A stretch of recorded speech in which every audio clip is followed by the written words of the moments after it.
introduce David Barbour tonight.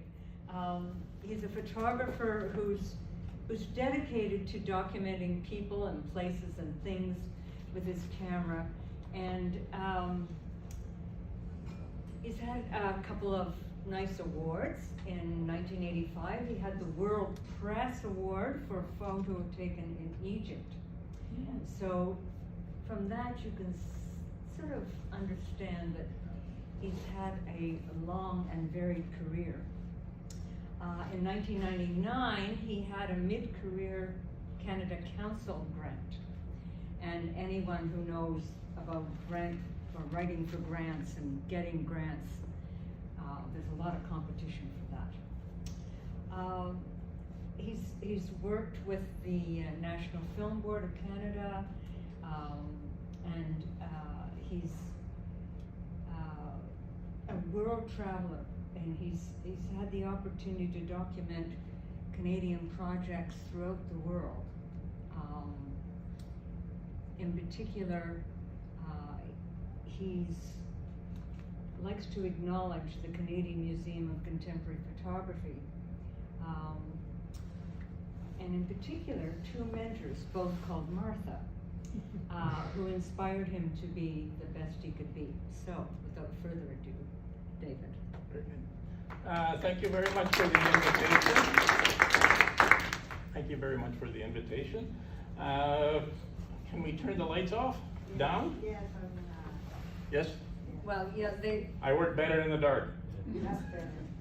there's always one Yeah. light on. There was always lights. Whoop. Well, try turning. Yeah. Aha, very good. Okay. So I'm at the point in my career where I'm organizing my archive. I'm about to donate my life's work. And the work that I'm donating is pretty much my personal photographs. I've done over 2,000 assignments as a commercial photographer. And at the end of the road, it's not quite there yet, the most important work in my career is the personal work, my own photographs. And so that's what you're going to primarily see tonight, with a few references to some of those assignment photographs. Basically, both have influenced the other. I'm a better commercial photographer because I do my own work, and I'm a better creative photographer because I've worked as a commercial photographer. So we're going to start with Margaret Burt White. Okay? In 1932, Margaret Burt White was working with a speed graphless camera. This thing weighed 8 or 9 pounds. And it obviously impacted on the types of pictures she could make. She worked with such a large camera because it produced a negative 4 inches by 5 inches, and that 4 by 5 negative could make a much sharper print than the newly introduced 35 millimeter camera. If you were a professional, you use the 4 by 5 over the 35. Someone who embraced the small camera, the 35 millimeter, Cartier-Bresson. How did I get into this?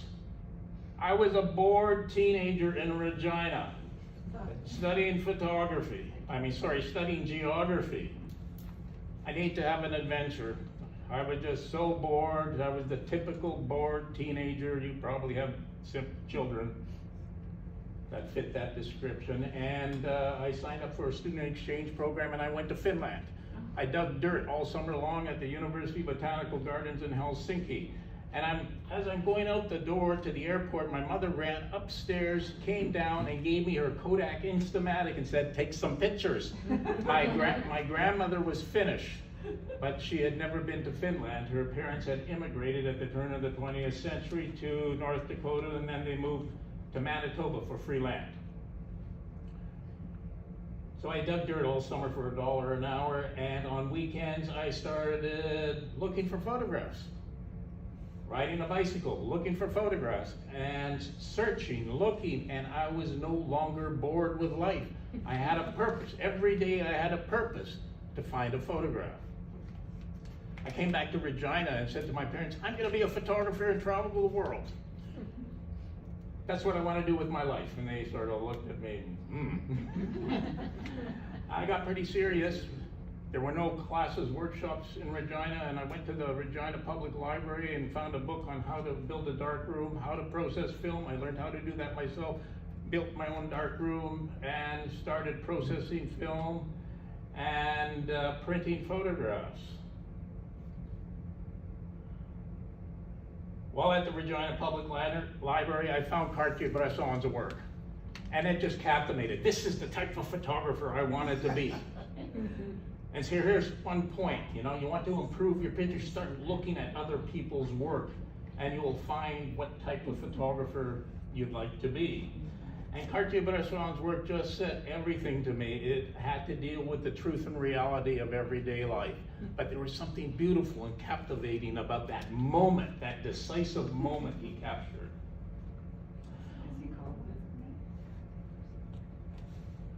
At the library, I also found books by the National Film Board Still Photography Division in Ottawa. And the NFB Still Photo Division had a gallery on 10th Street, and they brought the work of Canadian photographers and showed the work at 10th Street. And then they traveled the photographs across Canada in exhibitions across the country. Their offices were in a place called Tunney's Pasture? Is that a farm? And I thought to myself, boy, I hope I can sell a print one day to them, because their books were beautiful. The exhibitions celebrated the best of Canadian photography. A photograph by Michael Seamack. With the portfolio that I printed in my dark room, I sent it into Banff School of Fine Arts, and I was selected for first year in September. But what surprised me, with the same portfolio, I went to Manpower. Do we remember that? Yes. Manpower, and I applied to be a photographer. That's all I did, be a photographer. And a week later, I got a job, a contract from Ottawa for National Historic Sites. Why? Because I had a darkroom and I could process black and white film and make contact sheets. My first job as a working photographer was a 4-month contract to photograph buildings across southern Saskatchewan in a survey of Canadian architecture for National Historic Sites. I found out the word incidentals and what it meant. It was a great job, and I went to school to Banff. Everybody thinks you go to Banff, you're going to photograph mountains. I had no interest in photographing mountains. I wanted to be that travel photographer. But I was a very quiet, shy individual, and the whole idea of photographing somebody I didn't know on the street frightened me, actually. And the point of going to school was every week we got an assignment. And the assignment in second week was go out on the street and photograph somebody you don't know. I was wandering down Banff Avenue and I couldn't do it. I got on a bus and went to Calgary and walked around all day on Calgary, and I still didn't find the nerve. Finally, I'm catching my bus and I recognized Good Light. It was a very sunny, terrible day for light, but there was a bright shade on the side of Eaton's or Simpson Sears on the way to the bus station. I just waited in the good light. The mother and her 2 children came out, and I blurted, "Can I take your picture?" And they said, "Why?" "I'm a student at the Banff School of Fine Arts. It's my assignment of the week." "Okay, sure, no problem." And I lift up my camera and click. I didn't talk to them. I didn't ask them to smile. I didn't ask the mother to put her arms around her kids, and nothing. I didn't know anything about that yet. In January, in first year, I went to San Francisco with 2 other photographers, and it was probably the most important week of my life as a working photographer, because in that week I got comfortable with photographing people, and I found my favorite focal length, which is so important. Your favorite lens, your favorite focal length. Cartier-Bresson's favorite was a 50. I didn't like it. I went to a 28mm wide angle lens, which meant I had to get close to my subjects, but all of a sudden the background had a more visible structure in any photograph. So I'm with Terry and Brad on the street corner. This is the busiest street in San Francisco, Union Street, just cars and people everywhere. And also I look to the right and there's this one young woman who's got this suede coat on, surrounded by 20 people, walking across the intersection to the right. I stand up, I'm gonna ask her, can I take her picture? I already determined where, in bright shade over here. And all of a sudden she turned to this intersection and I lifted my camera, the tilt of the shoulder, and I went click, and it was like a lightning bolt going through me. Because that moment only existed for 2/50th of a second. The empty streets instead of buses and people everywhere, that 2/50th of a second, that moment was mine. Nobody could ever say, I could do that. No, no, no. There was just, and it was really a tremendous feeling about producing that photograph. I looked at Terry and Brad and said, I just got a great photograph, and they went, what?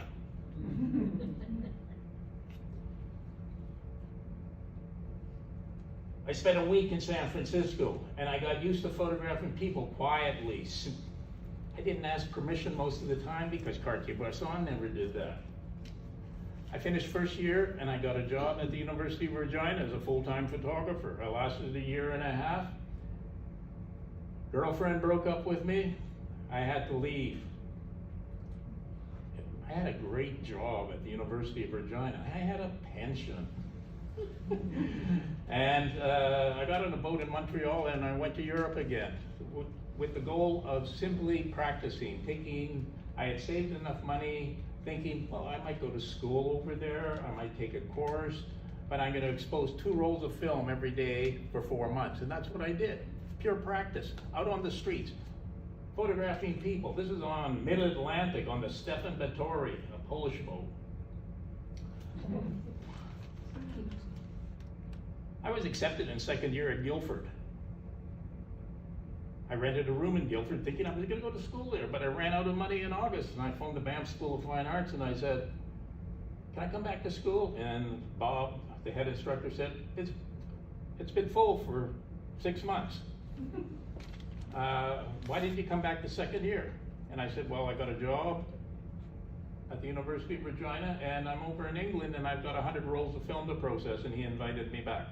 And I went back the second year at Banff, and it was a wonderful time to work on my work. I made a portfolio and sent it to Tunney's Pasture. The NFB bought 12 or 15 photographs for $200 a piece. I existed on that. I finished second year, I moved to Winnipeg. I got a job at the Winnipeg Art Gallery. I worked there for 3.5 years, got married, and was part of exhibitions at the gallery, a 3-person show, a 5-person show. My wife at the time decided to take art conservation at Queens, and we moved to Kingston. And I was lucky enough to work in a commercial studio for 2.5 years, Sparks and Associates. We had Queens. We did all the graduation portraits for Queens. We had Harrow-Smith magazine. We did their cookbooks. It was the busiest commercial experience I've ever had in my life. Ernie and I were taking pictures. We could do 7 days a week, but the problem is that as a creative photographer, I have my commercial work, but I have a creative itch that doesn't go away. I was lucky enough to get my first 1-person show at the Agnes Etherington Gallery at Queens, and it was a simple series called On the Waterfront. I liked it. I talked to everybody. I got everybody's permission. I was a different photographer than that portfolio the NFB bought. I phoned Tunney's Pasture. I made an appointment with Martha. Can I show you a new portfolio? They bought the first one, most of it. They're gonna buy this whole one. This is better work. I put all the photographs on tables like this, 20, 25, 11 by 14 prints. Martha walked by and she looked and she said, no, I'm not interested in any of these. still doing street photography. Creative photography is changing. The fine art end is changing directions. I said, really? And I was pretty visibly disappointed. And I think I blurted out, keep me in mind for any assignments, because the film board hired Canadian photographers as well. And I'm moving to Ottawa in September, because my wife has got an internship at the National Gallery. So I'm working in the studio, and I get a call from Martha, and she says, David, are you available next Wednesday or Thursday? I said, yes. We have a full day shoot for you here in Ottawa. We're opening Sites of History. It's an outdoor exhibition on Parliament Hill. Prime Minister is opening it. Big soiree at the gallery. You'll spend the whole day documenting the day. Great. Did the job. It was a good shoot. And I never thought at the time, why me? They could have hired anybody in Ottawa, right, for this job. I found out later. About a week or two later, I get another call from Martha. Martha goes, you still coming to Ottawa? I said, yeah, thinking she's gonna give me another assignment. She said, you wanna be a curator of photography for 2.5 years? And I said, yep. Martha went to school and I took over her position for 2.5 years. I produced exhibitions, bought Canadian photographers work. I hired Joseph Karsh for his last portrait of the Queen. Working there changed my life. That's all I'm gonna say. I was just not a photographer. I was an intellect to a certain degree. I produced about 3 or 4 shows, and I produced the last show for the Kent Street Gallery, and I called it Documented. It was the work of 7 or 8 documentary photographers. But while I was doing exhibitions for the film board, I still have to do my creative work. I wanted to do something different. Just beyond street photography, I wanted to stay with people. I wanted to go inside in the wintertime and document people indoors in private locations. Now that's a totally different thing. As a working photographer out on the street, to this day I can photograph anybody that I want to in the public domain. Yes, I can. Do I? No, that's gross. I ask everybody who I photograph and have been since doing the Kingston series. Laws in photography haven't changed, but they're starting to with iPhones. And soon, like Quebec, you'll have to ask people permission if you isolate them in your photograph. So indoors, you have to get everybody's permission. You have to get the owner's permission. This is Barrymore's in 1982. Look at the hair, look at the clothes. And the owners allowed me to come in and photograph, but they'd always say half a roll of film, only 15 photographs, because the flash I was using would disturb their clientele. Barrymore's. Place in the market, coffee, bar in the market. So while I was at the film board, I got a call from the Canadian International Development Agency. You're the photo editor, producer, flash curator of the NFB. Yes, we need somebody to come over and edit our photo collection. Andre Champagne, I was hoping he was gonna be here because he lives out here. And I couldn't find his phone number anywhere because I haven't seen him in 20 years, 30 years. So I went over and looked at Sita's collection, all Kodachrome slides. I threw out 80%, 85% because they were underexposed or overexposed. The most difficult film to expose, color slides, was given to project officers going to see their projects in different countries. So Andre said to me, did you take those nighttime pictures in the exhibition at Saw Gallery? And I said, yes. He said, I like how you photograph people. There's a group of CETA personnel going to Asia next week. 6 countries in 16 days. 6 countries in 16 days. You want to go with them? You will be CETA's photographer. And I said, yes. I had to go back to the film board and quit my contract. because it was a conflict of interest. I was hiring photographers, I couldn't take that job. Andre wanted to do something good with photography. He wanted to produce 2 full-color magazines that went to every school in Canada. So he wanted somebody to take good photographs for him. I came back from the first assignment, and this is in the Philippines from that first assignment, and he liked this photo. He said, "You got it in the water." He gave me a 1-year contract. I was going to start building CETA's photo library. My first assignment by myself was Egypt, 85. And I said to Andre, I can't use my own cameras with what you're paying me, $150 a day. And I said, I need to use CETA's equipment. And he said, well, here's a PO, go buy whatever you want. So I went down to Bill's Camera Craft, bought 2 Nikons, 2 flash, 4 lenses, 150 rolls of film, a big blue bag, and off I went on the first assignment for CETA, Egypt. I'd never been to Africa before.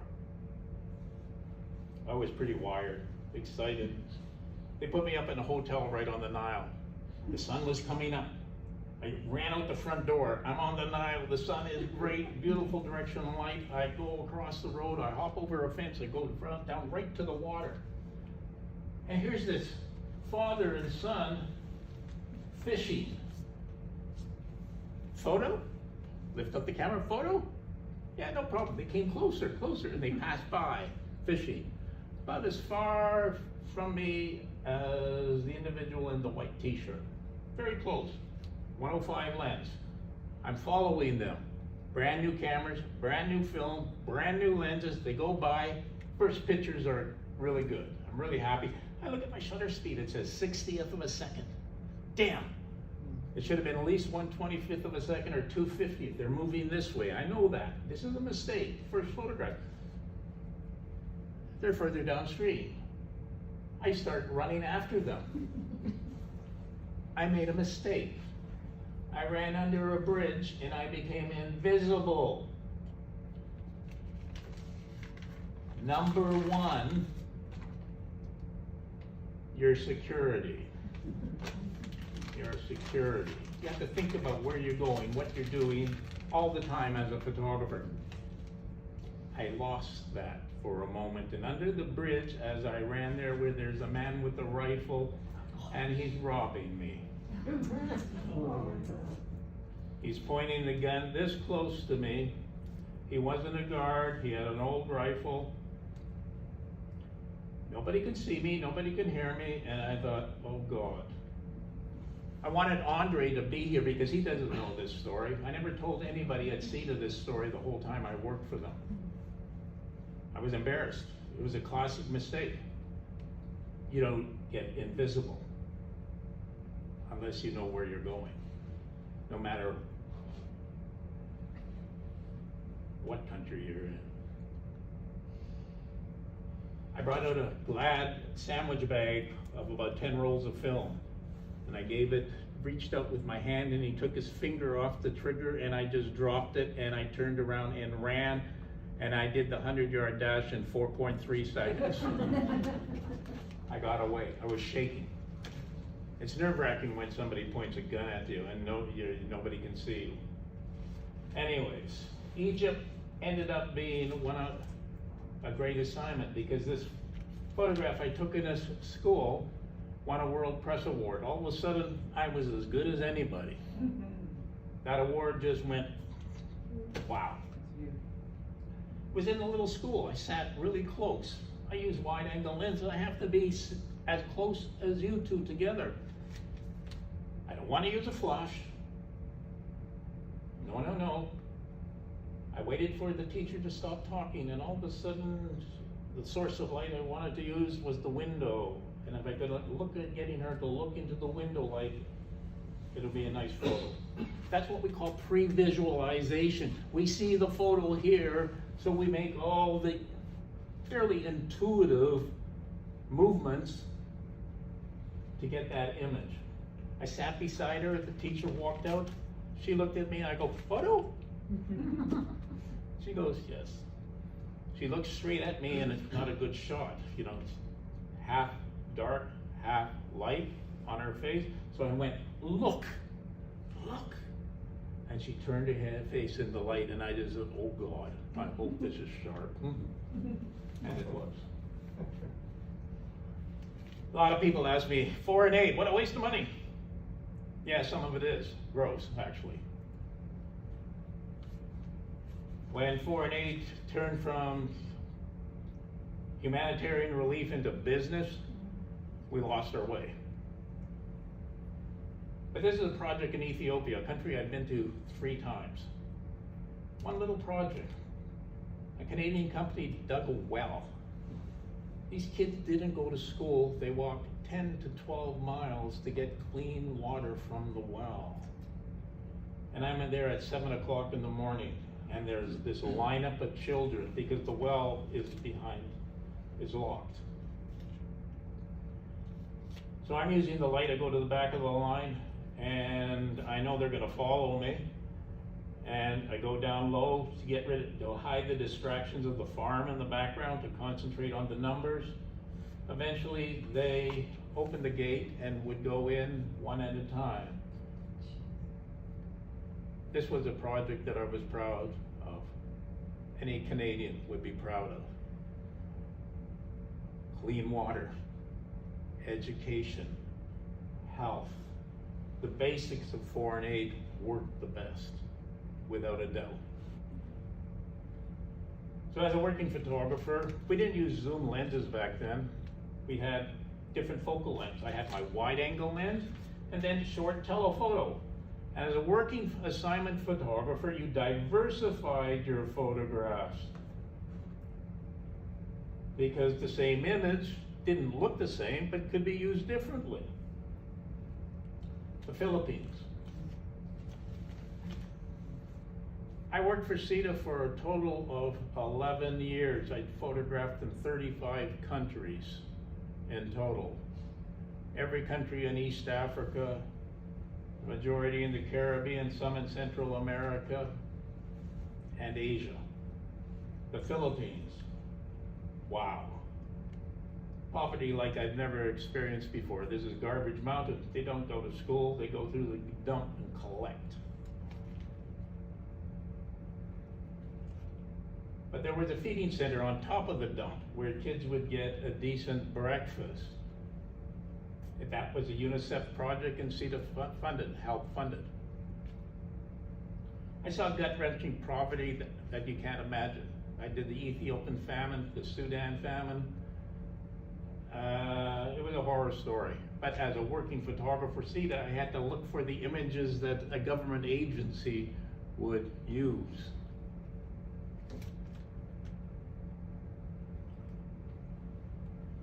CETA was an incredible experience. Mexico, in a school. Again, don't want to use my flash, but I'm using a film at 64 ISO. If you, what we call, not a very light sensitive film, Kodachrome. So up goes the blinds. I went around the blinds, the teacher's looking at me, and I'm just doing this for taking a picture, and I was welcomed in her classroom, and obviously I saw the big mural on the wall, and I knew there's the picture, and I said, can you gather your children under the world? She said, sure, and they forgot I was there and produced a pretty incredible picture in terms of a school environment. CETA came crashing down in the restructuring period. I was on contract the whole time, 11 years. Is there a lawyer in the house? I didn't mind. I loved every minute of it. It was everything I wanted to be. CETA was over, and I became an instant freelance photographer. I returned to my personal work. I wanted to take that travel experience from CETA into my personal work. And I went into Montreal, and there was a pro and anti-Castro demonstration going on. I photographed that, walked down St. Catharines, my favorite street in the world, almost, and Cuba. 1 million Canadians go lie on a beach and line up at a smorgasbord. I want to show them what real life is like here. So I went to Havana in 1994. This is my first roll of film. I had it going into Havana for the first time. 2 negatives printed together. My personal work was always black and white. I divided personal creative as black and white. Color was commercial for other people and my clients. Why is that? It's because black and white lasted forever if you printed it properly and processed your film properly. The archival nature of color materials, you would get 10, 20, 30 years, and that was it. So that's why most creative photographers chose black and white over color. If you were going to sell your print in a frame, you certainly didn't want to have people running back to you in 10 years and say, look, it's yellow. Look, it's disappeared. Look, you know? So this is why most creative photography was done in black and white. I used primarily one focal length for this whole project. First day, along the Malecon.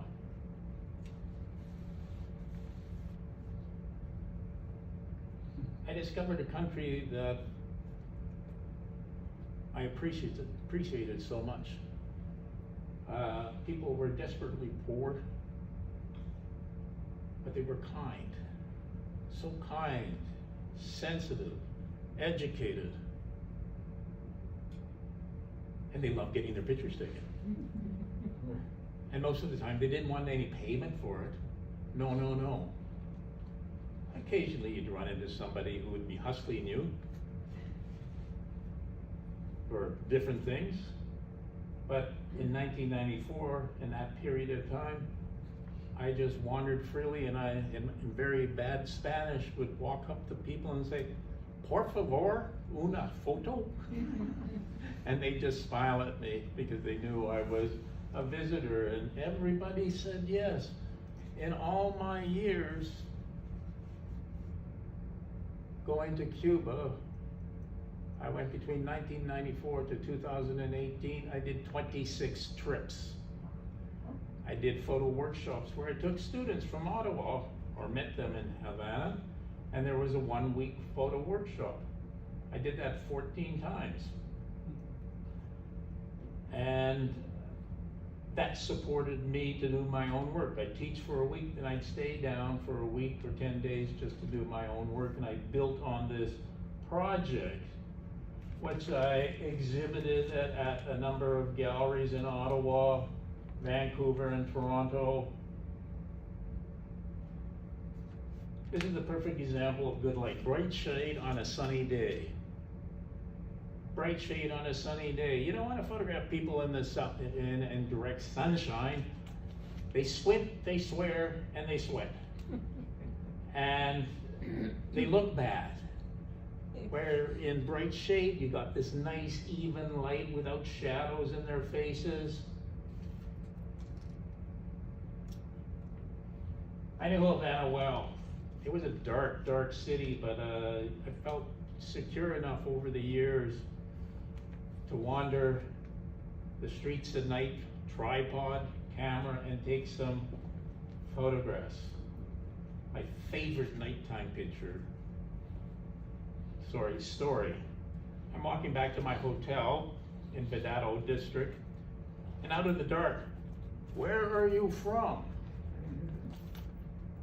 I turn around, I can't see anybody in the dark. So I wander towards the dark, and there's this very old man sitting there, and I sit really close to him, and I'm from Canada. "Have you been here before?" "Yes, I think I've been here," I said, 13 times. And he smiled, he said, "You like it?" And I said, "Yes, I like it." And I looked at him and said, "You're English. Where did you learn such your English?" And he said, "I was the doorman at the National Hotel, the biggest hotel in Havana, the one that was owned by the mob prior to the revolution." "Wow, you're the doorman at the National. What was your favorite moment?" And he smiled at me, and he looked at me. "When Kennedy came we always took him to Marilyn's room. True story, and we did meet there often.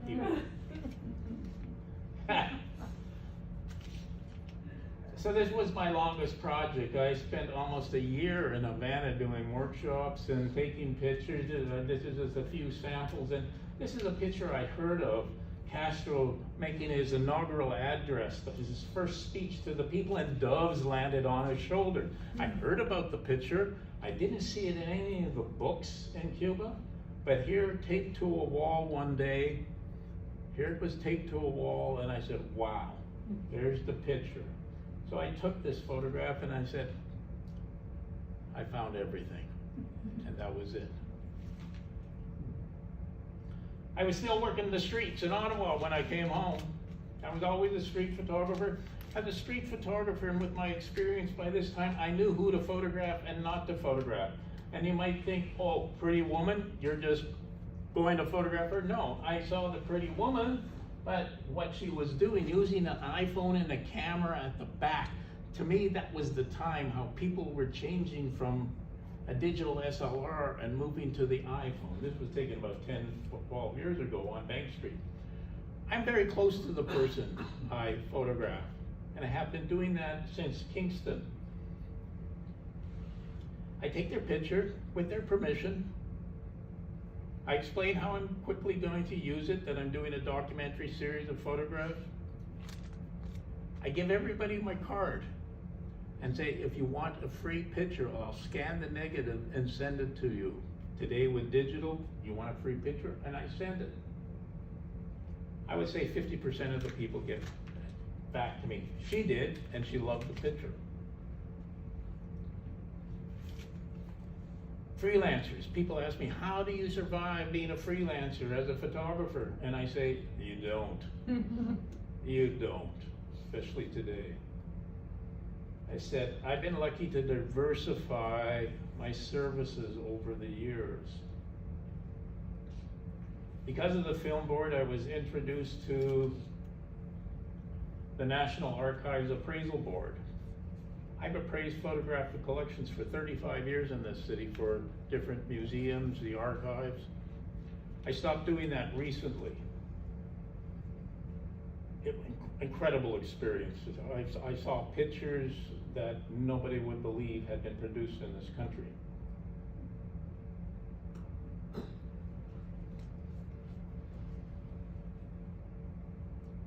I was asked to curate the first photography show at the McMichael Canadian Collection, home of the group of 7. And I selected 8 Canadian photographers. The cover has to deal with clear cuts in BC by Lorraine Gilbert.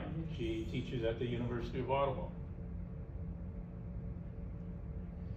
So the landscape, I interviewed all 8 photographers for the catalog. I started to tweak my interest, and I said, can I do this? Can I work on a tripod? I never thought I'd be a tripod photographer, ever. You don't move fast. So I'll test the waters, and I went home to where I grew up in southern Manitoba, a small town called Souris, south of Brandon. A beautiful, beautiful town. Wonderful place to grow up. There's a swinging bridge. I won't tell you how many times I jumped off that bridge. How many times I floated down the river on a homemade raft. So I took a 4x5 camera, black cloth over my head, and took a few landscape pictures. And I said, I like this. So I was this freelancer in the mid-90s. And right away, I went to Canadian Geographic here in Ottawa.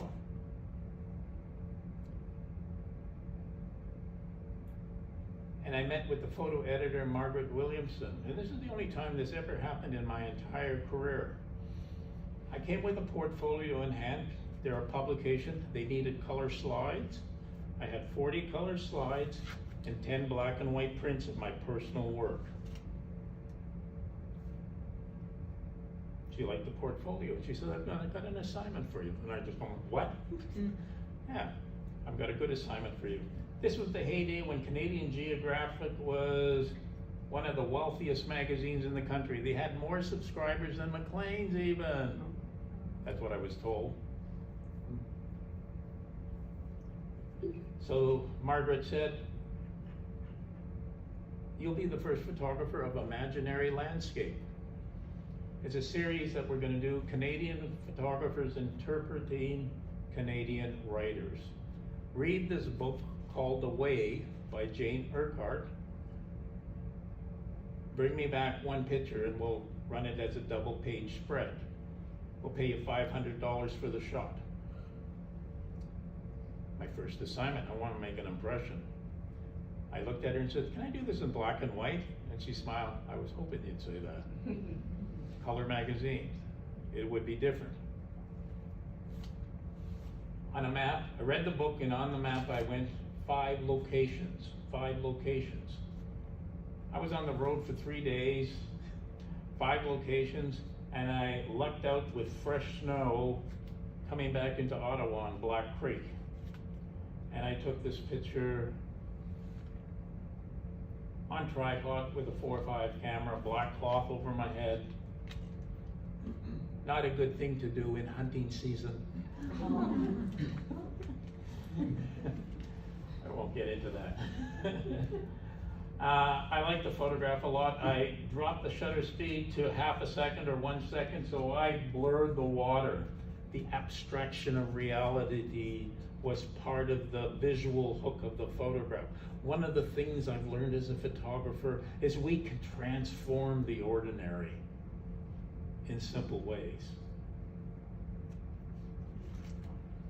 Margaret liked the shot, and I said, have you ever done a photo story on Sandbanks Provincial Park in the winter time?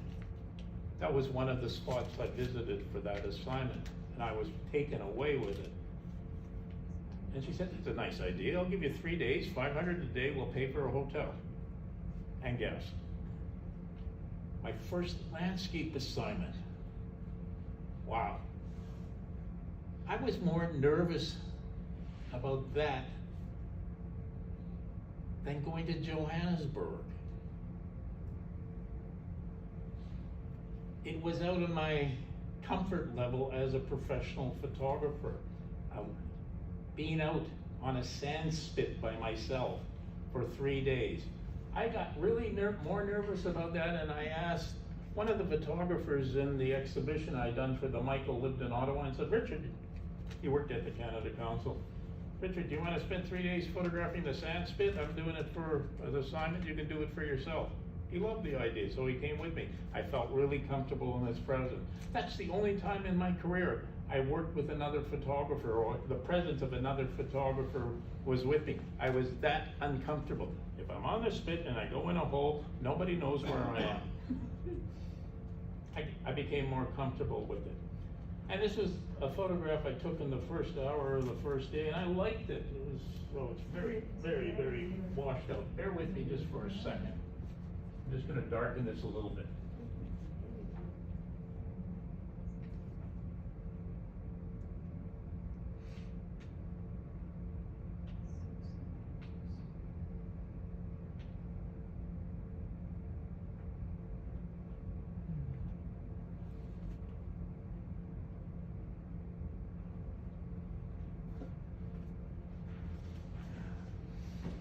And one of the things of a working photographer that you just get used to is, this was one of my favorite photographs out of the 3 days, but they didn't use it. They used another photograph of those clump of trees. Working with an art director, a photo editor first and an art director, was a new experience for me, because they went over the photographs and chose photographs very differently than other people. They tried to bring color cohesion to the photo story.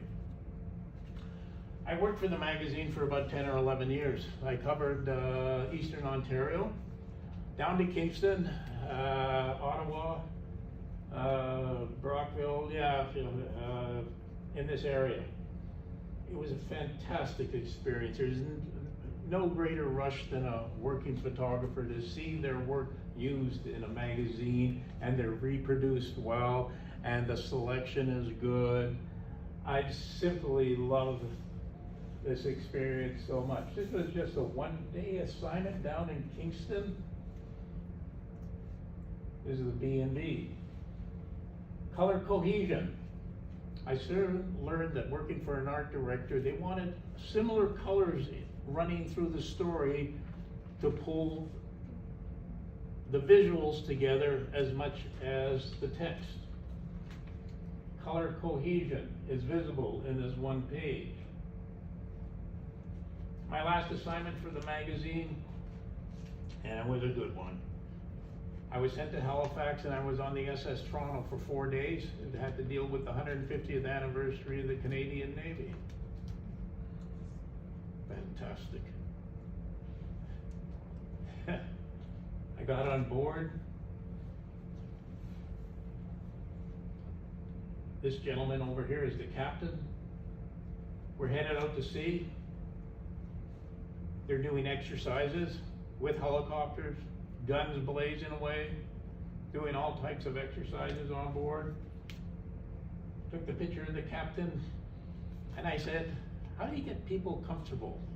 I have a very simple suggestion. Taking a portrait of a person, getting this close to a person, somebody you don't know. People don't do well with strangers. I always say, where are you from? Where's home? And all of a sudden you can just see people's shoulders shift a little bit. I'm from Newfoundland. We're in Newfoundland. St. John's. And I go, you know Newtown? I've been to Newtown. My father was born in Newtown. I've been there many times. Your father was born in Newtown. All of a sudden I'm treated like a long lost cousin. Initially when I was on board, I had certain restrictions. I couldn't go in certain parts of the ship, the war room, the mess for the sailors. That's where they were having, you know, a couple of beer after supper, after they're finished and things like that. They didn't want to show that. As soon as he found out I was from Newfoundland, he said, you can go anywhere you want. I was in the war room. The war room is in the bottom of the ship, and they're on big screens. They're monitoring every Russian boat and other countries' vessels, submarines, watching.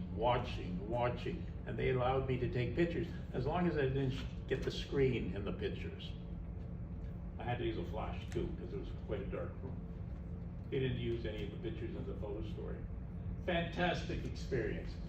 New Canadian. These pictures are sharper, just, you know, the wall.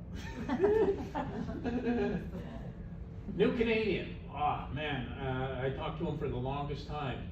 Sailors stand and watch, and watch. All different parts of the ship. There's another boat out here, and they say they got into wartime exercises. And I'm using a flash here. A flash is part of every one of my courses. Again, because of that experience at the board, CETA, I started teaching to diversify services as well. In 1994, I've taught in all the schools. I still continue to teach at the Ottawa School of Art. I've taught at SPOW for 15 years, School of Photographic Arts, Algonquin College. Did a class at University of Ottawa and Carleton as well.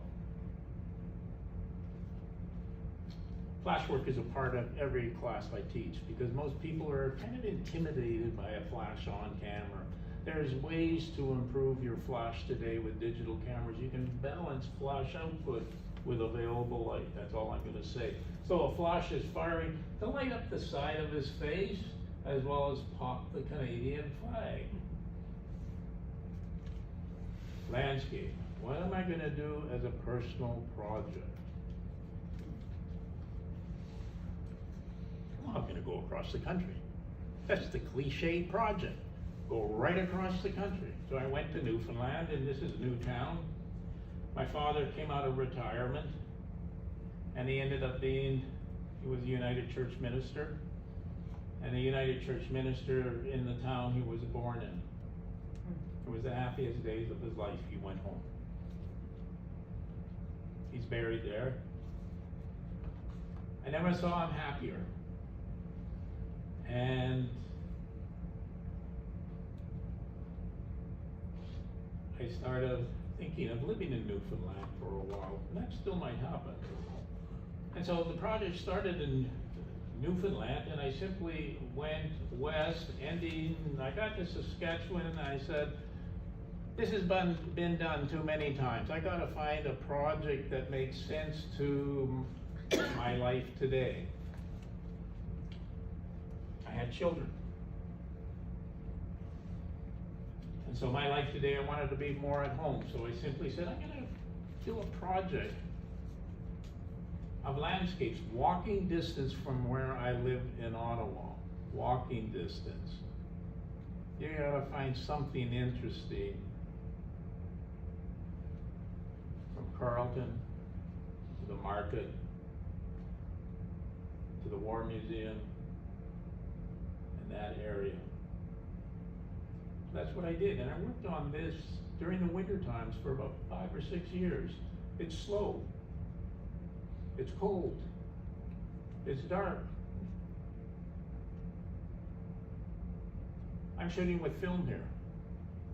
My exposures at night are anywhere between 30 seconds and 1 minute, sometimes even 2 minutes. Film didn't react well to dark environments in terms of exposure time. So I started photographing very simple things. Shadows, light, empty parking lots. Going out and taking pictures at 3 o'clock in the morning because I wake up at times at 3. This is on Elgin. A bus goes by, it's a long exposure. You can see the bus a little bit here in the long exposure. A police car is following it. And I said, damn, they're gonna check me out. It's 3 o'clock in the morning and I've got a tripod on Elgin Street. Sure enough, a police officer walks around the corner. What are you doing? I'm taking a picture. He looks around. Of what? That's the big kicker in this. Of what? You know, everybody's got this idea of what a good picture is, and he looks around and says, of what? I said, look through my viewfinder. And he looked through my viewfinder and saw this, and saw the wall with the shapes, the tree, the lights, repetition of windows, structured the picture. And he said, I like that. And then all of a sudden he looked at me, after you finish this, you should go to the parking lot up on the main street. Go to the 3rd floor. Good shot there. Then cross the street and you can, he started to be my art director. He was lonely too. Great time for taking pictures. What did I do with those pictures? I had an exhibition at the City Hall Art Gallery. I made black and white darkroom prints. These were 20 by 40 inch darkroom prints that I printed in my own darkroom. That's a big print. That's 5 gallons of chemistry in trays to put rolls of paper through. What camera? Very tedious, long process. You'd make a big print, you had to wash it by hand. It dries and you'd see a hair right in the middle of it and have to reprint it. What camera did you use? Sorry. Sorry? Did you use a 4x5? It's a very good question. I started with a 4x5 with a 6x12 back on the 4.5. The 6x12 means you can use roll film. The pictures were good, but they're not as sharp if I went to a roll film 6x12 camera. So I bought a Linhof 612 majestic camera. Knew they were $9,000 30 years ago. and I found one used, and it was an amazing camera. The difference in the pictures between the 4.5 with the back and the Linhof was noticeable, and I actually re-photographed most of everything I had done on the 4x5 because I got the show, and you know, you didn't want soft pictures in a show. But this was a surprising show. People thought more people on the street by David who knew my work, and I think people were pleasantly surprised with the exhibition. It was very favorably reviewed. I managed to sell 4 photographs at $1,000 each, framed each. Welcome to the reality and budget of being created. The show cost me $8,000 and I made $4,000.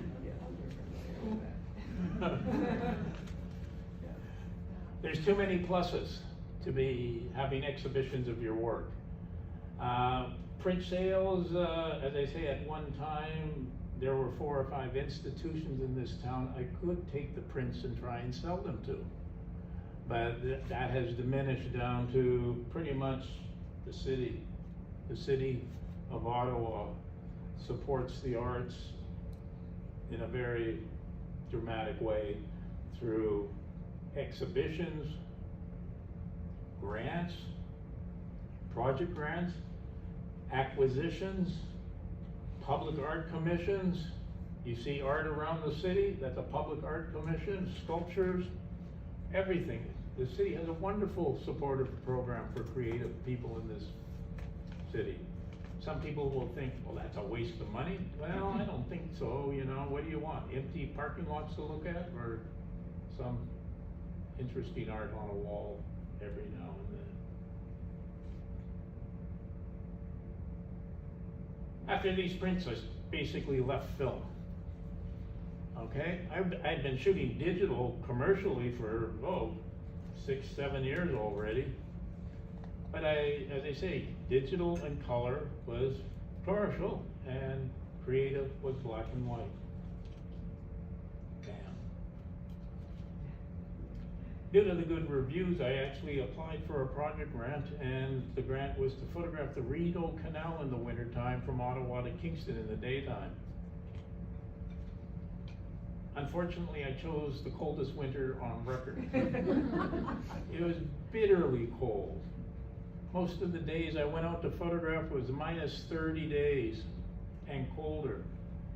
Now what happens with film, you're very limited in terms of how long you can go out in cold weather. Your film camera will freeze up and it doesn't advance. You go sit in the car for a half an hour and warms up, and you might get a couple of more shots. Normally I would just quit and come back at another day. With digital, the same thing happens with your digital cameras. On cold winter days, your camera could freeze up and everything just shuts down. Blunk, shuts down, over. And I suggest go into your car, turn on the heat, and it will slowly warm up your camera and it will function again. Don't rush home and go into your house, because you're gonna get condensation on your camera, and if you get condensation on your camera, you might get condensation in your camera. Not a good thing for an electronic device. So I love this project though. I walked through the Rideau Canal basically. I went to every station along the canal, and I didn't realize the extent of this project. It was phenomenal in places. The construction involved. Over 1,000 people lost their lives building the Rideau Canal. Accidents, malaria, Smith Falls. So I got right down at ice level for the entire project. My black and white series. So as a photographer, we're always looking for the best light. Oh yeah, we are. But that doesn't happen often. No, not at all. This is a photo story of the RCMP. This is July 1st, Canada Day. The ride on Canada Day. I had an assignment for, I think it was Canadian Geographic. I wasn't supposed to go back here, but you know, here one of the advantages of being diversified. I looked at them warming up the horses, and this guy was a student of mine. He took my photography class. And I went, hey, and he came over, and can I take a quick picture of you holding the Canadian flag? Yeah. Good light, directional light. When the sun is low, you get that warmth and direction. This was the worst light I'd ever photographed in as a photographer. This was an assignment for the city. I had to photograph the artist who did the sculpture on the Bronson Center. Noon light on a sunny day. This is where you use a flash, direct flash at the person. You gotta balance exposure from the flash to fill the deep shadow. His face is in deep shadow here. And I had to light it up with a flash. Terrible light. So what I'm suggesting that one way to improve your pictures is getting comfortable, if you have a camera, with your pop-up flash. That's an okay job. But a flash-on camera gives you greater power and more flexibility. You can get your flash off camera. A little wee flash off camera. Technology today. Put a little softbox on it. I photographed this artist for Canadian Geographic. They wanted the teepee in the background. What's it like being a portrait photographer? Some people are easy to photograph, some people not so easy. It's noon light, so I put the flash and stand in the dark shade of a building, and I knew the flash would light her up, and I just had to balance exposure from the flash to the bright sun on a sunny day. She walked out, and I don't like getting my pictures taken. And I say, well, not many people do.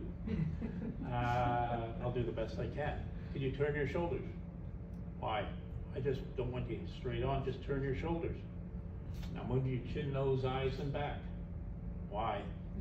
Because I want to try and line up eyes, nose, and mouth. Just turn your chin back. Okay, so I usually do it on this side, and I took about 7 pictures, click, 10 pictures, click, click, click, with the flash firing. And then you would usually turn the person around the other direction, this way and that way, with the same pose. They look a little different, and as an assignment photographer, you're giving the layout people's options in terms of where they can put the photograph and have the person on one side or the other side or whatever. And she said, no, that's enough, and walked away.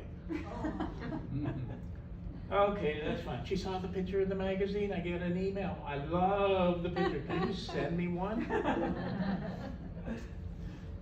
And I said, sure. So I sent her a low-res picture. About 2 years later, she's having a one-person show at the Art Gallery of Ontario. Wow. The Art Gallery of Ontario phones me up. And this is just a detail of what it's like working as a professional today. Hi, I'm forgetting her name. She's very well known. Anybody help me? She had a one-person show at Carleton Art Gallery. Anyways,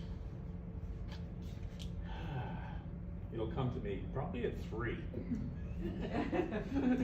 Anybody else up at 3? Art Gallery of Ontario phones me. We've seen her picture. Could you send me the largest file you have? We want to take your photograph and put it on our monthly catalog. Sure, that sounds great.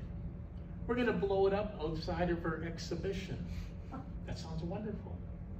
We're going to put it on the website too. Fantastic. We'll credit you. Oh, I.e. And I said, what's your budget? Budget? We'll credit you. This is the Art Gallery of Ontario, folks. You know, one of the leading creative institutions in this country will credit you. And I said, well, I'm not spending my time to send you free pictures. It takes time, and if you like the picture, it's worth something. Well, how much would you charge for it? And I said $400, and that's reasonable for 3 different uses. Very reasonable, in fact. $400? That's it? I have to talk to my boss. That's fine, thank you. 1 minute later, okay, we'll pay you $400. Why do I tell that story? I'm not whining, I'm just saying photos have value. They have value. And that's one of the unfortunate characteristics of digital photography. A lot of people don't see the value in pictures anymore. But again, more and more photographers, you know, you just have to stand your ground. If somebody wants to use your pictures, that means they like them. And you just negotiate a fair price. And prices, I'll be honest with you, the prices I charge today is what I would charge in 1981. That's how far day rates and hourly rates have dropped with this technology, unfortunately, but it's just true. But it's okay. If you love what you do, it's okay. So I'm this instant freelance photographer, and I'd always done weddings. I wasn't a wedding photographer, it was word of mouth. People liked the weddings, it was a very reasonable price. And I always thought fun, easy shoots, that everybody's looking as good as they can be, and I'm just joining the party, aren't I? And I like photographing weddings. Most people are surprised to hear that. It's people, and most of the weddings are pretty exceptional experiences, actually. Just in somebody's backyard along the river. A flash again. Again, I used the flash there to fill shadows. A flash again at the Autumn Art Gallery, La Nuit Blanche, I think. And you're using a flash to light up the kids. I have the flash sensor is reading the dark light. And this is a tough shot because this is a moving image. These are moving images, so I have to shoot at a fast shutter speed, very high ISO, and bring the flash exposure down and all of this to get a good exposure. And that's the beautiful thing of digital. We can do that. We see the pictures on the back of our camera. We shoot until we get what we want. And I love the medium of digital. I might be a little critical in terms of how it's impacted on the industry, but I've watched the technology improve, and I'm using cameras today that are 61 megapixel cameras. I started at 6 megapixels. I can blow up my pictures to 24 by 36 inches and they're razor sharp. Do I do that often? No, but I know I can. Oh, do we remember him? This is a cool assignment. I'm sitting at home. I get a call. David, are you available for 2 days? 2 long days? It's somebody I know who, communications chief at CETA. I know her. This is years after I worked for CETA. Know her, she knows me. I said, I'm available. Can you get down there right away? It's an important meeting. All the Canadian ambassadors of the world are meeting with Trudeau for the first time. 2 days. I said, yeah, I'll be down as soon as I shave. And she said, don't bother, get there. Okay, get down there, and the interesting thing, I get in there, and all of a sudden the body language of some people there are just very strange and awkward, and really uncomfortable, and somebody comes up to me and says, David, you just replaced 4 iPhone photographers. All young people, probably working for free, with their iPhones, were documenting this 2-day historic event of every Canadian ambassador meeting with Trudeau. Wow. And so I kind of took over, and it was awkward for about 4 hours, and then they saw what I was doing, because as I was taking pictures, the students would come up and say, "Give me your card," and I ripped my card out of my camera, and they would download the pictures on Facebook and Instagram and other digital locations, because they thought that's how they wanted to present the work as the event was progressing, which was fine. The limitations of the event, the other directive was, don't use a flash, don't use a flash. You gotta shoot with available light. We can do that with digital if it's good light. There's such a thing as good light and bad light. Like I can shoot right now with a digital camera and expose for the middle of this room, but the light drops off to the edges of the room, and a flash can take care and equalize shadows and highlights. Thankfully, this meeting was in a room with a big skylight at Global Affairs, whatever affairs it's called now. Global affairs. Yeah. And wonderful light, and Trudeau was just a wonderful person to photograph. When he came into the room, I used the flash though. The light dropped off, and I had to use a flash. I thought I was gonna get in trouble for this, but this was an important photograph. Here's everybody else, you know, clapping their hands. And as a photographer, you have auto focus, you have manual focus. You gotta get to know your camera when one is better than the other. In this type of shot, you're using autofocus. Autofocus, if it hits a suit, the camera doesn't find focus. You touch the shutter button, nothing happens, you miss the shot. In manual focus, you focus right here. He's 100 feet away, walking towards you. I focus right here.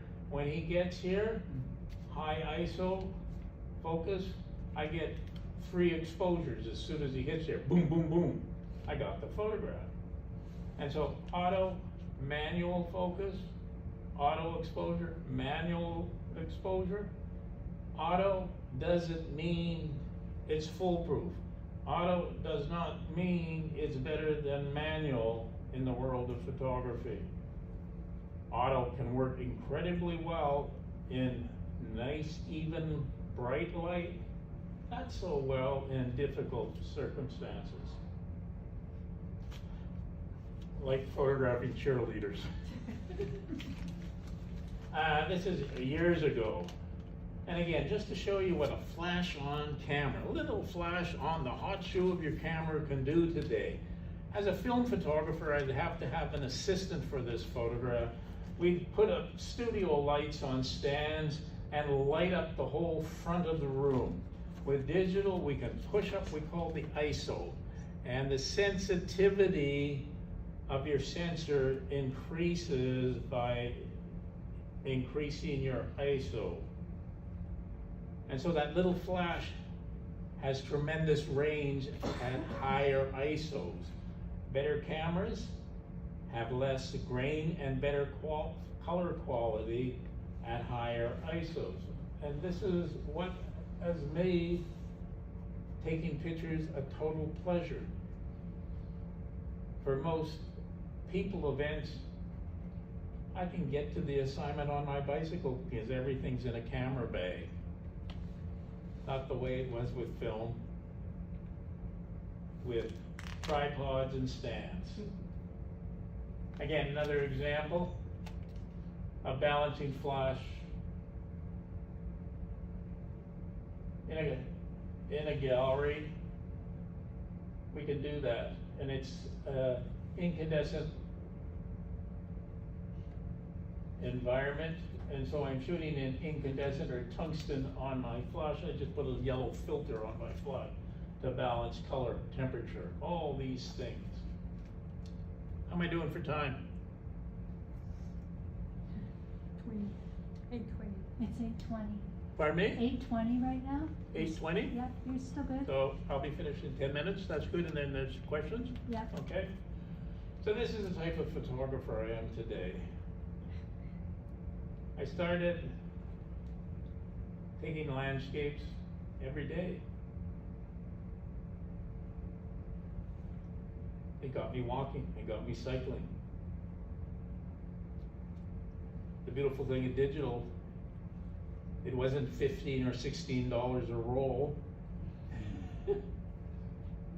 But I'm a photographer that doesn't erase photographs off the SD cards, believe it or not. I get 1,000 pictures, raw files, 61 megapixel pictures on a $20 card. I'm not buying the most expensive or the fastest cards. They're very reliable. And so I don't erase my pictures. It's the first place I save my digital pictures is the card. The issue with digital, in your family history and mine, or my working history, is that all my black and white negatives in 1972, I could pick up and print them tomorrow. Digital files. How many people believe your digital pictures are going to be around in 20 or 30 years? You got to back them up religiously.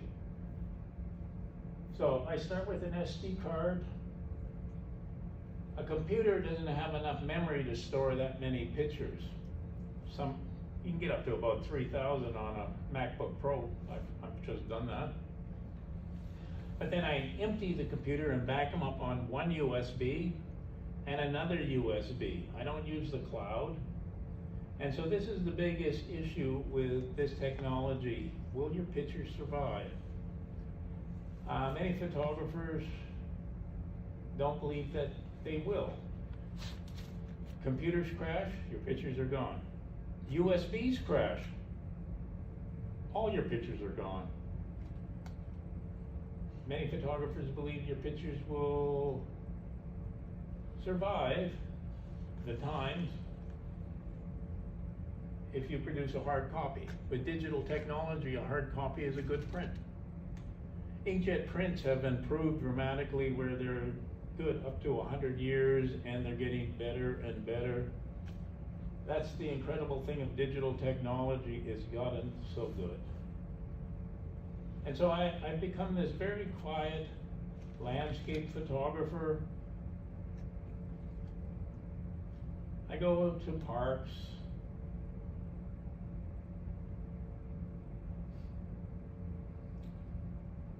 Usually by myself, and up to recently my dog. The air is wonderful, the quiet, the solitude is therapeutic. That's all I'm going to say. I've really enjoyed this environment at this stage of life.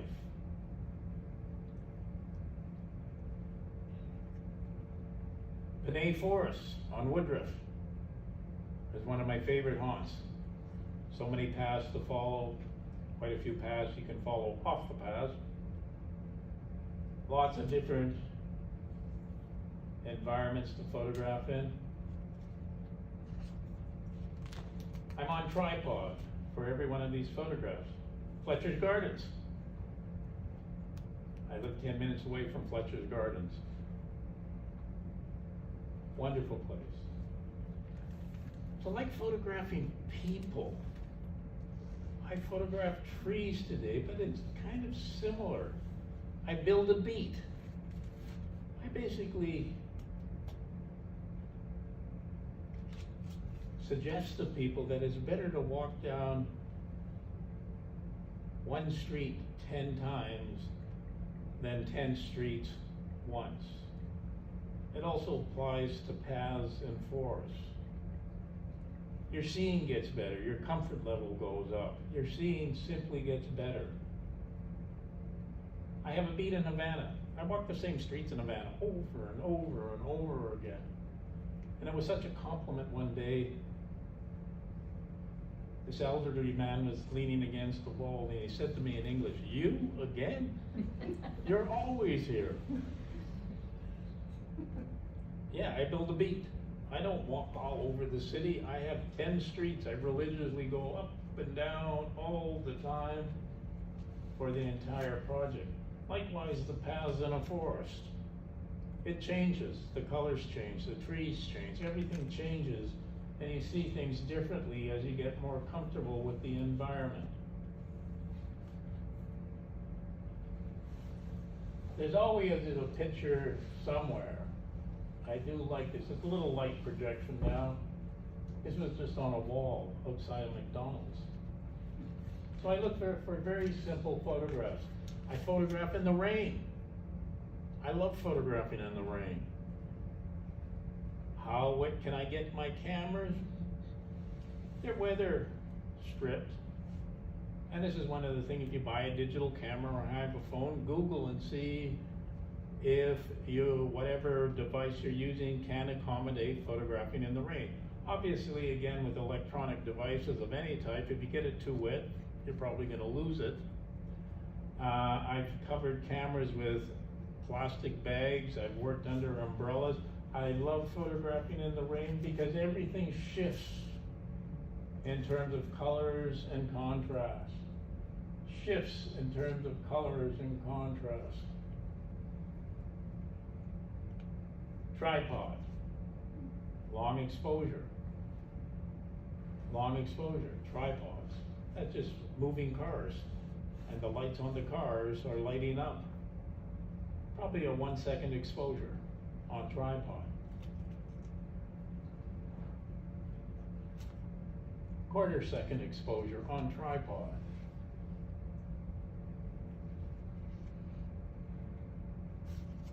Long exposure, the bridge at Lansdowne. Traffic trails, moving cars. You need a tripod. You can't hand hold your camera for that. This is probably a 5 second exposure. And so cars are coming throughout those 5 seconds and you build up the red and white lights as a compositional element. The challenge today is to find your own photographs. That's a hard thing to do. There's 1 billion photographs being taken every day. Trying to find your own photographs.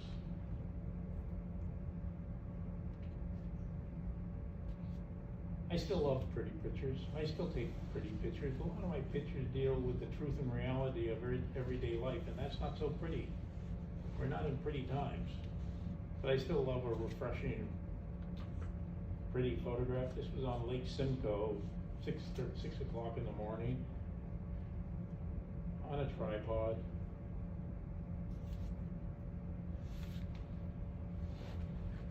Near the War Museum, lights and shadows.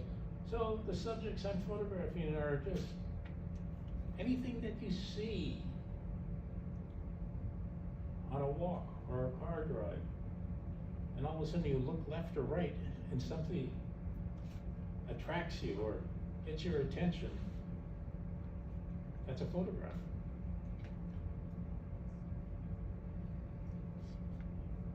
This is probably my favorite color photograph I've taken for myself. And it all has to do more with the memory of the moment. I'm going to photograph an artist's work outside of Ottawa. He lives about an hour away out of the city on a lake. I'm on a dirt road now, and I turned left on another dirt road, and I simply looked to my right, and here was this lone tree. Well, I stopped the car and got out. I didn't realize it was an apple tree. But what attracted me was the apples on the ground, the apples in the tree, the flowers, and the fall colors all at work. Such a simple photograph. Simple discovery, but it's mine. Nobody's gonna find this. And I like that. I've always liked that. Fletcher's Gardens. So I'm not a wildlife photographer. I have had a wildlife assignment in Burkina Faso where I was in a game park on assignment for Equinox magazine years ago. And it was quite the experience. I was, believe it or not, CETA was putting money into the development of the game park, but I was there on assignment for Equinox magazine as well. I'm photographing elephants for the first time. And I remember there was an outdoor restaurant. The park hadn't opened yet, and there was a wonderful restaurant, and we would walk back to 4 huts. There was a big game hunter there, the writer I was working with, and me. Those were the 3 people in the park besides a Canadian family who were developing it. We each had our own hut. They were cement huts. We were in nets because it was a malaria zone. And as we're walking back in the dark with flashlights in the ground, why? Because at night the black eider would come out, and if you got bit, you were dead in 10 minutes. So we're looking for snakes on the ground, I'm not kidding you, with a flashlight, and the big game hunter said, "Lights out." Lights out? Lights out. We're standing there in the dark, and this 40 elephants walk by us 10 feet, 15 feet away in the night. Wow. They walked by. But they came often because at the nighttime they'd always be going, when it was cooler, to the watering hole just beyond the camp. Throughout the week, I would have an elephant scratching himself on my hut on the way to get water. So that was my only wildlife assignment. It's something that never really appealed to me as a photographer. I put my photographs on Facebook today and Instagram almost daily. I have 800 photographs on Instagram and 1,000 photographs on Facebook. I like that. I have a little bit of a following. A real good photograph, 30 or 40 people will say, "Nice shot, good photo." People still love pretty. People love wildlife photography. I'm walking in Fletcher's Gardens and there's a snowstorm going on. And I knew this owl lived there. I'd heard stories about the owl many times and seen long lens photographers looking for the owl. There's a blizzard going on and I'm walking through the park on my beat.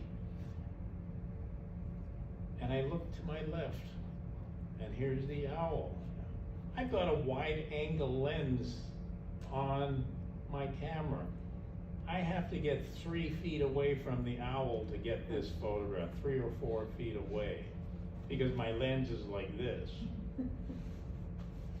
And I was amazed. He just sat there waiting for me, and I got this photograph. 600 people on Facebook like the owl picture. I'm not kidding you. No, I'm not going to become a wildlife photographer, but I thought that was a pretty interesting reaction. Bam. I like this picture. I took it a few weeks ago only. And again, it's in the rain. And the pre-visualization, I want the tree, I want the lights, and the buses were going by, and the picture was in my head just like that.